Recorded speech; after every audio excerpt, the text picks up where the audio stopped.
Raporti OSBE-Odirit, por dhe komenti i Bashkimit Evropian për zgjedhjet në Shqipëri janë një vlerësim i nevojshëm për cilësinë e zgjedhjeve shqiptare. Por për Anila Hoxhën, që ndodhet para selisë SPAK-ut, më e rëndësishme është raporti i prokurorisë së posaçme.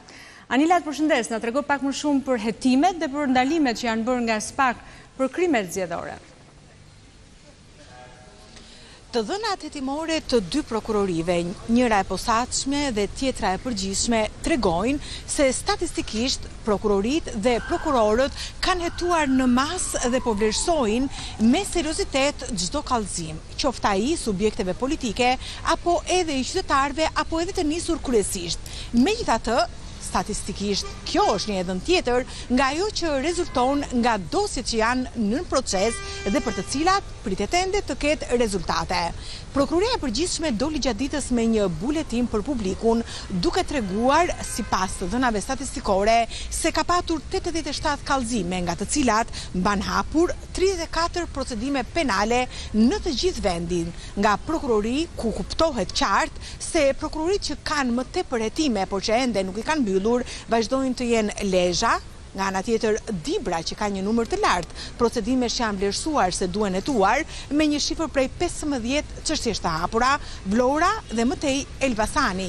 Janë prokurorit që kanë çështjet më të larta ende në hetim, por edhe Tirana me 21 dosje të hapura, Fieri me 8 dosje të hapura dhe Kuksi me 4 dosje të hapura. Statistikisht, kjo është një edhën domethënëse, por që ne do duhet të presim se cili do të jetë rezultati.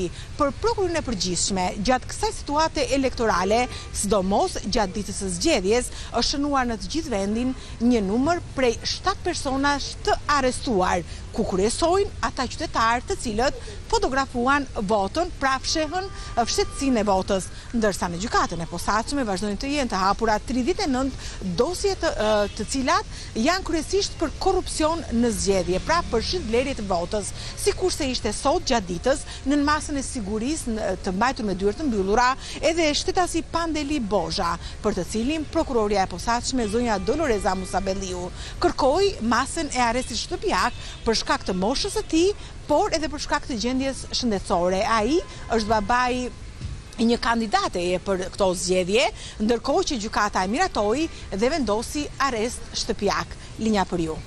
Faleminderit Anila Hoxha për këtë raportim të fundit.